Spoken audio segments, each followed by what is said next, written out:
¿Qué tal, gente? ¿Cómo les va? Bueno, acá acabo de cortar una parte del vano motor de la GR como para llevarle al chapista para que, bueno, reemplace. Si bien acá corté los parantes, pero los corté por una cuestión de llevarle un pedazo mayor al que se necesita.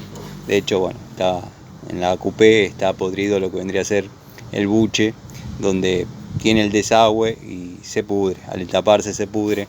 Como estuvo la coupé parada un tiempo debajo de un árbol, un par de años, bueno, se tapó el desagüe y se pudrió.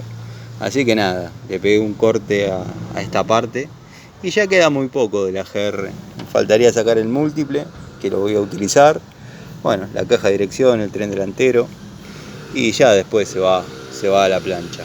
Esto es todo lo que queda de la GR. Las dos puertas de atrás, el equipo de gas. Bueno, nada, simplemente para contarles esas novedades. Ya la trompa está suelta también.